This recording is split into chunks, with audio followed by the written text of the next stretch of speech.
also discuss what are the four pillars of sales, how the sales start.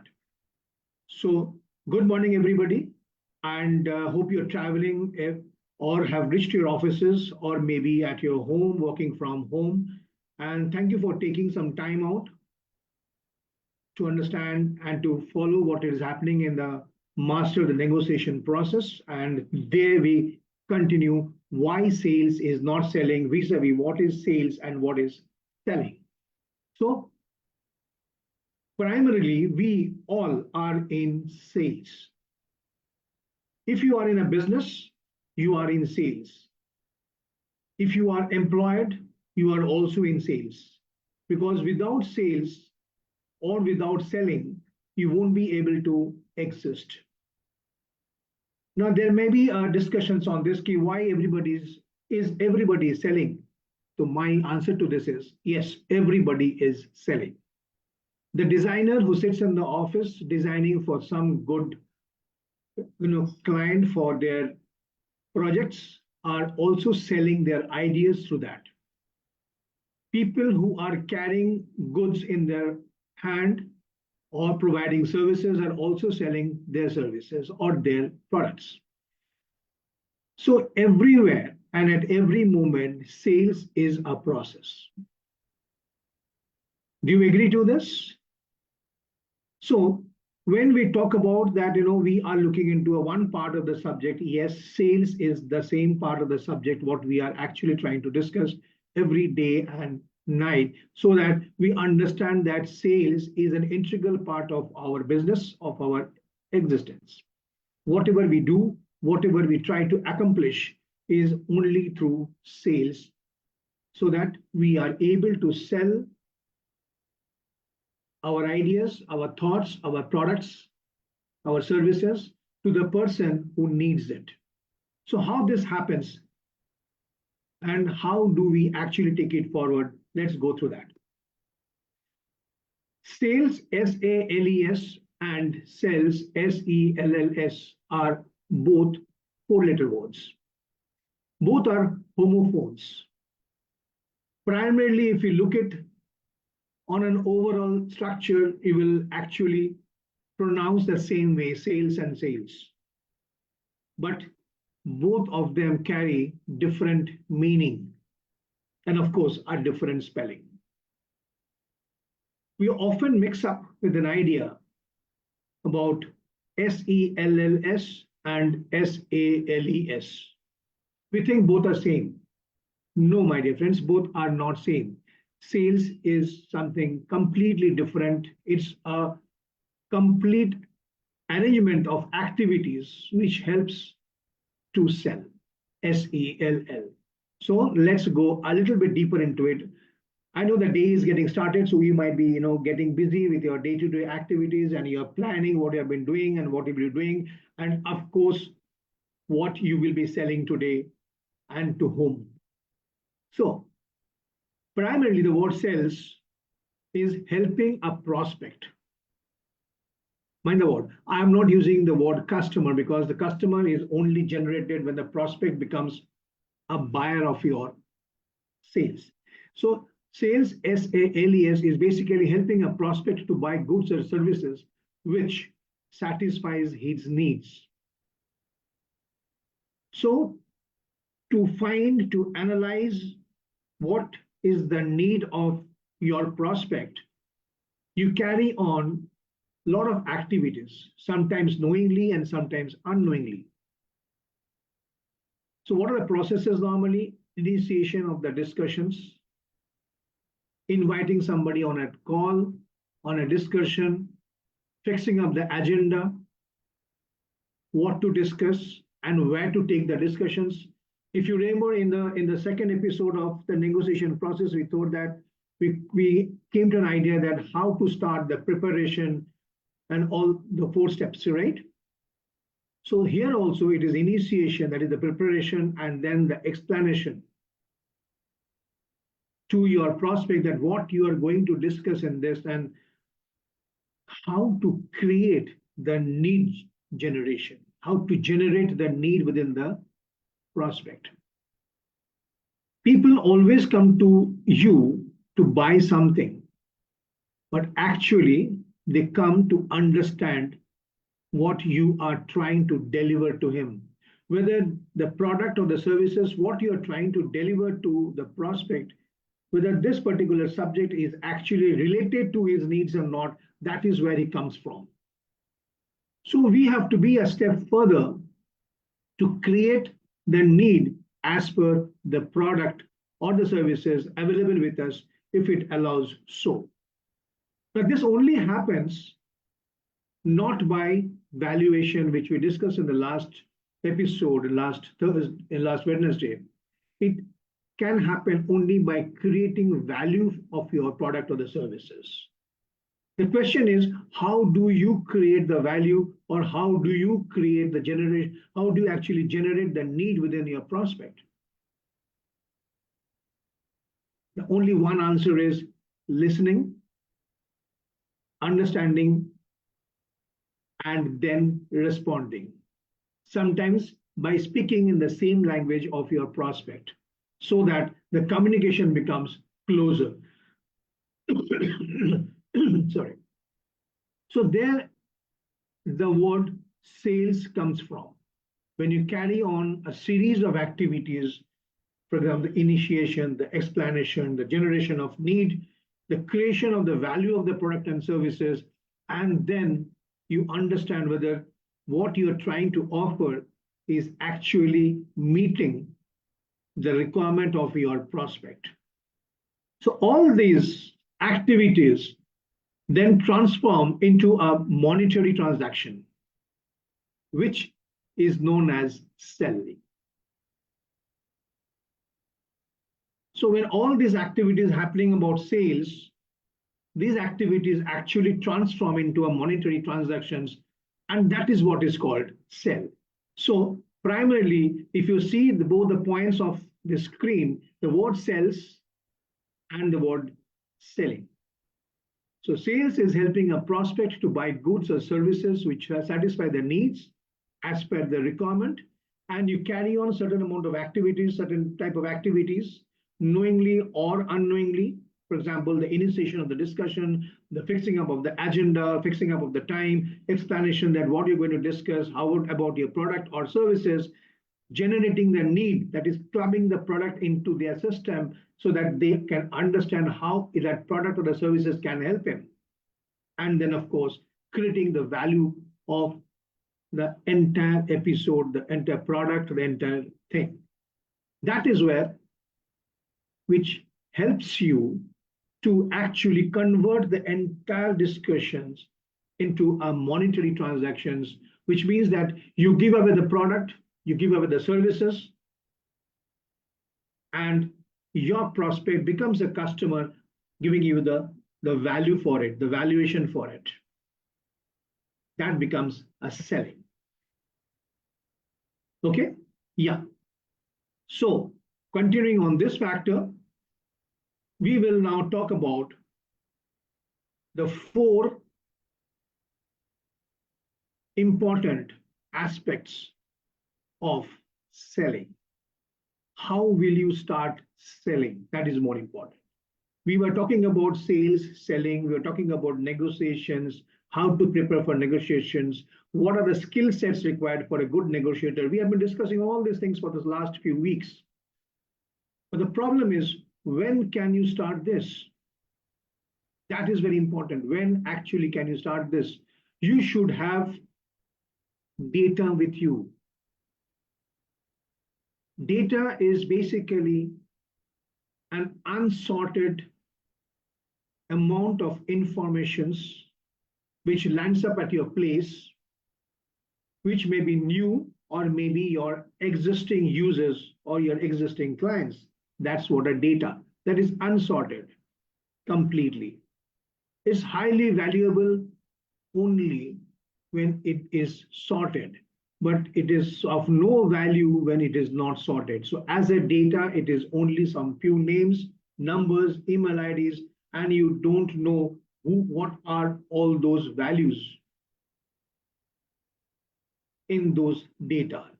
So screening of the data through your team members or through several other softwares, finding out, scrutinizing the data deeply, and create a list of leads. And leads is assorted data, whom you can think that they are the actual people who may think of accepting your services or the products what you are trying to move into the market. Those are leads. Now, these leads are a sorted amount of information which has been collected by the people, by your telemarketing people, by your colleagues, and who has actually filtered it and giving it to you to use it for your future sales. So leads comes in a different format. How to maintain the leads and how to classify the leads. What are the different section of the leads is another matter of discussion. So anyone who is interested on that can say an hi, lead. I will definitely come back to him or her and help him out to how to classify the lead and how to understand the nature of the lead, how much percentage of value those leads have been generating. Now, these leads, when you're working on that, when your team is working on that, when you're working on that, some leads will become redundant, will be of no use, but some of them will be upgraded to a list called suspect. So the process is that I'm understanding that these people who are in the suspect list are actually communicating with you, trying to understand you, and they are listening to you, and you are trying to explain what it can happen. So in this particular moment, it becomes very tricky, actually. The people, the crowd which is there in the suspect list sometimes go reverse into the lead and into the data. So when you are at the suspect level, the most important quality what is required is your patience, is your control over emotions. If you show too much of, interest, or if you're issuing too much of pressure on your suspect, and if your selling, SELLING, becomes very, very prominent, the suspect may move up on the reverse direction to lead and to become a data. It's very interesting because a suspect is only floating, it's floating. Till the time your sales are being converted into sales, everything is in a floating, only the percentage of the floating differs from the lead to the suspect. So when we talk about the suspect, we keep on asking questions. The best way to keep the suspect in your list and to increase the engagement with your suspect is to ask various questions, to do various type of discussions, understanding, listening, reasoning out, so that the people get engaged. I understand many of you will say, where is the time of so much of thought process? But my dear friend, I can tell you, you all do this, but I am only telling you to do this with a little bit of discipline. Is basically you're working on the same old thought process of funneling, correct? In the old days, we used to see that, we used to create a funnel, and our seniors used to teach us like that. What is a funnel? The funnel looks like this. And you keep on putting your data, your lead inside it. They come down slowly as a suspect. So the more you put pressure on your data, the more you generate lead, the more you engage your leads, the more you get suspect. And the more you engage your suspect, you get your prospect. That's very important.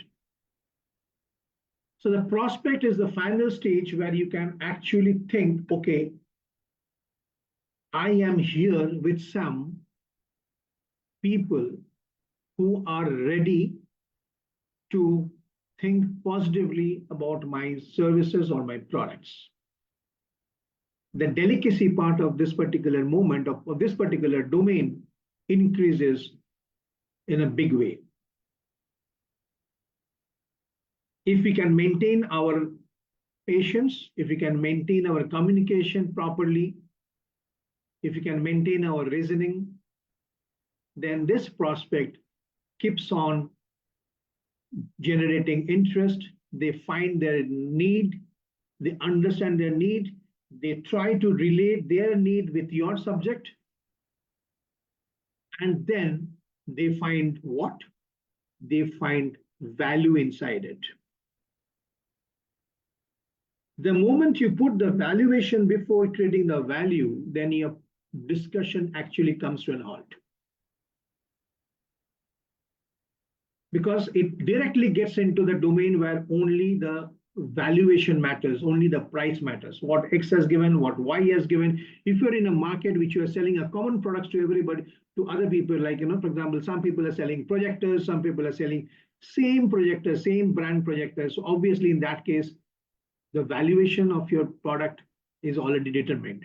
But the value, the need which you can create, the difference what you can create with you and your customer can make a difference.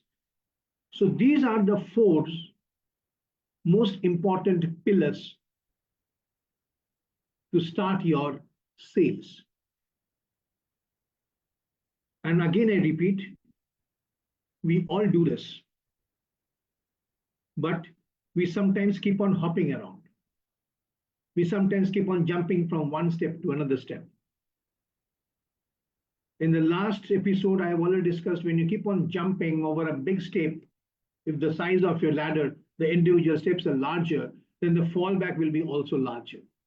If you take it step by step in a more disciplined way, then probably the probability of transferring the data into prospect into the customer becomes easier. Okay, so that is what we were trying to discuss is out here. And we are coming up with a webinar on this. We will announce it to discuss more. We will bring in some people who are actually exercising this, practicing this, and then how they are trying to find out and how they are finding it easy in doing this. Okay, so coming to an end to this, I will meet you again on 31st of July, next Wednesday, with a subject called Sales is a Byproduct of Self-Discipline.